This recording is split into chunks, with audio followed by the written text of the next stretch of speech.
Assalamualaikum warahmatullahi wabarakatuh.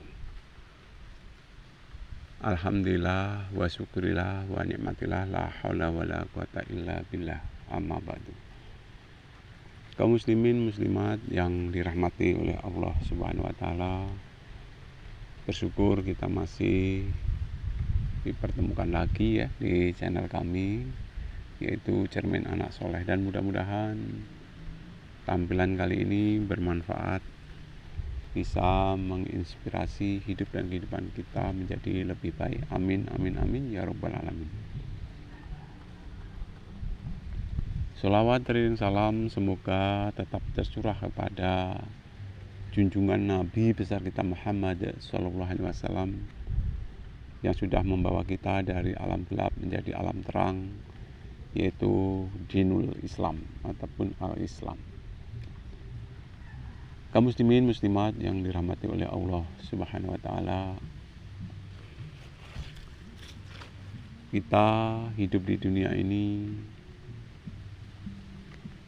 diharapkan supaya kita mempunyai suatu keterampilan, dan hakikatnya sebenarnya kita semua ini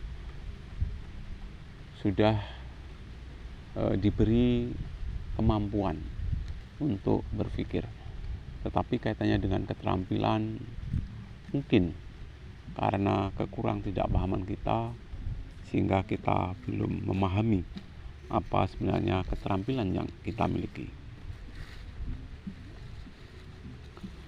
Untuk bisa terampil, biasanya itu butuh proses ya. Butuh proses dan belajar serta belajar, sehingga proses pendidikan di Indonesia itu berlaku seumur hidup ya. Proses pendidikan di Indonesia itu berlaku seumur hidup ya. Nah, bedanya dengan tuntunan Rasulullah SAW bahwa tuntutlah ilmu dari ayunan ibu sampai ke liang lahat. Jadi proses belajar itu tiada berkesudahan sampai azal menjemput. Kaum muslimin muslimat yang dirahmati oleh Allah Subhanahu wa taala, Allah tidak melarang kita mau bekerja apapun, yang penting tidak bertentangan dengan Al-Quran dan Al-Hadis ya. Mau jadi pedagang silahkan. Tentunya kalau kita mau jadi pedagang, kita harus banyak-banyak belajar dari orang-orang yang sukses di dalam berdagang ya. Bila perlu ya, kalau mayoritas ya, Cina itu berhasil berdagang, kita nggak ada salahnya belajar dengan Cina, karena Rasulullah juga mengatakan tuntutlah ilmu walau sampai ke negeri Cina ya. Jadi orang-orang Cina insya Allah ilmunya juga cukup luas, termasuk ilmu di dalam berdagang ya. Ingin sukses di masyarakat, khususnya di bidang pertanian, tentunya kita banyak-banyak belajar bertani ya. Ilmu-ilmu pertanian harus kita kuasai, kita miliki, kemudian kita praktekkan di dalam kehidupan sehari-hari. Sekali, dua kali, tiga kali mungkin kegagalan yang kita peroleh, tapi yakinlah bahwa hakikatnya kegagalan itu adalah keberhasilan yang tertunda ya. Orang-orang sukses itu insya Allah juga bermula dari penderitaan, perjuangan, dan doa, serta mungkin berkali-kali mengalami kegagalan. Untuk itu ya kita nggak usah takut ya. Kalau mau mulai belajar suatu usaha, kita nggak usah takut ya. Kalau tampak dalam layar monitor misalnya usaha berat ya, usaha berat mungkin pengemudi supir, pengemudi traktor ya, ataupun pengemudi tronton dan lain sebagainya, itu juga bermula dari belajar dan belajar. Ya. Atas dasar belajar, insya Allah seseorang akan mempunyai keterampilan.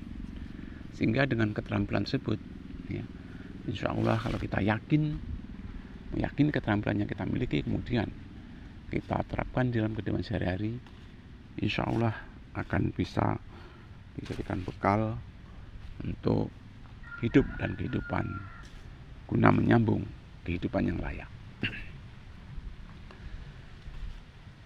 Nggak bedanya pegawai pemerintah, bermula dari belajar pendidikan formal. Untuk bisa menjadi guru, tentunya harus belajar di perguruan tinggi yang sesuai dengan jurusannya masing-masing, tentunya di Fakultas Keguruan Ilmu Pendidikan ataupun di institut ya, keperguruan yang ada. Kita nggak boleh istilahnya itu malas di dalam kita belajar, karena Allah bisa karena biasa. Maksudnya ya, kebiasaan yang sudah kita lakukan akan menjadi terbiasa, karena dengan terbiasa insya Allah kita akan menjadi paham, pandai maupun lihai ya. Semisal seorang bidan atau seorang dokter, sebelum dia menjabat sebagai bidan ataupun dokter, dia tentunya banyak belajar ya, banyak belajar, dan tentunya ya, nggak sekali dua kali dia mengalami kegagalan ya, karena sudah kebiasaan merawat, ajar sedemikian rupa, sehingga akhirnya insya Allah lama-kelamaan spesialis ya. Mau di lembaga pemerintahan, mau di lembaga sosial, mau di lembaga masyarakat ya. Mau kerja apapun ya, dagang apapun ya, tuntutan Allah itu sebenarnya yang penting jadi orang yang baik ya. Misalnya pedagang bakso, nggak usah kita kecil hati, jadilah pedagang bakso yang baik ya. Pedagang kelanting misalnya, jadilah pedagang kelanting yang baik. Pedagang apapun, tentunya kita berusaha menjadi pedagang yang baik ya. Bagaimana menjadi pedagang yang baik? Tentunya kita ikuti contoh-contoh Rasulullah Shallallahu Alaihi Wasallam. Kita nggak boleh istilahnya itu mengurangi timbangan ataupun curang di dalam kita melakukan penjualan ya. Jadi jual beli tentunya boleh menurut agama Islam, tetapi nggak boleh jual beli yang tidak baik ya. Jadi dokter tentunya jadi dokter yang baik ya. Jadi aparat penegak hukum ya, juga jadi aparat penegak hukum yang baik. Jabatan dari yang terbawah maupun dari yang teratas tentunya jadi jabatan yang terbaik. Wira swasta apapun, wira swasta yang baik ya. Karena kebaikan itu akan membawa berkah, insya Allah ya. Kebaikan itu akan membawa berkah. Gak bedanya dengan kejujuran ya, keadilan ya, sifat-sifat mulia itu kalau kita bawa insya Allah akan membuat kita bahagia ya. Hadirin yang dirahmati oleh Allah Subhanahu wa Ta'ala, untuk bisa bertahan menjadi orang yang baik itu perlu pengorbanan ya, pengorbanan, dan tentunya didasari dengan agama yang kuat ya. Pengamalan agama harus diterapkan dengan sebaik-baiknya ya, karena agama mengajarkan kepada kita supaya kita menjadi orang yang baik ya, supaya kita menjadi orang yang beriman, supaya kita menjadi orang yang takwa ya. Karena walaupun bagaimana, ya, dengan agama insya Allah segala kehidupan ini akan terarah, karena agama mengajarkan kepada hal yang baik dan untuk bisa meninggalkan yang tidak baik. Ya.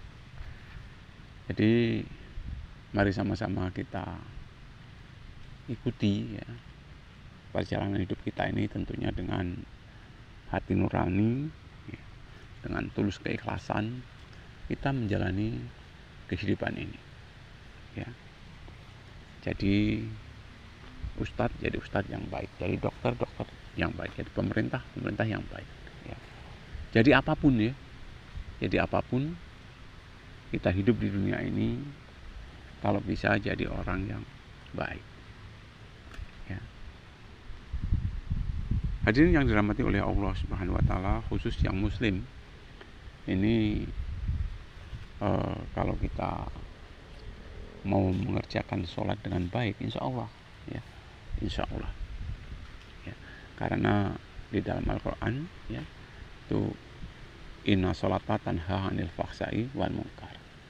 Sesungguhnya sholat itu dapat mencegah perbuatan yang keji dan perbuatan yang mungkar, ya. Nah, untuk bisa berbuat baik tentunya mari kita jaga sholat kita, ya. Insya Allah kalau sholat kita sudah kita laksanakan dengan baik, ya, insya Allah nanti kita mampu mencegah perbuatan yang keji maupun perbuatan yang mungkar, ya.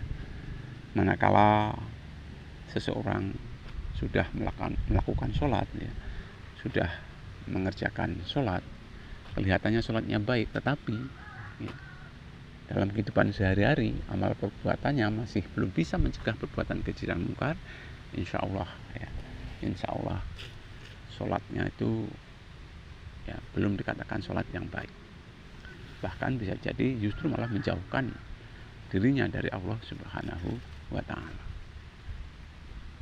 ya.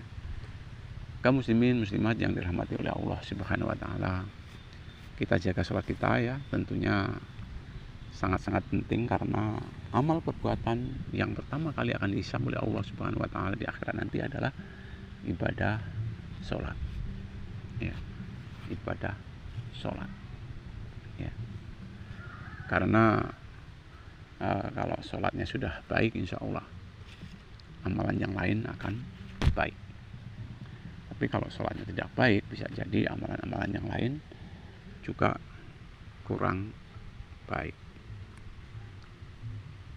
Kaum muslimin muslimat yang dirahmati oleh Allah Subhanahu wa taala, untuk bisa menjaga sholat kita dengan baik, marilah kita amalkan sholat berjamaah, karena Rasulullah SAW senantiasa amalkan ibadah sholat 5 waktu itu berjamaah.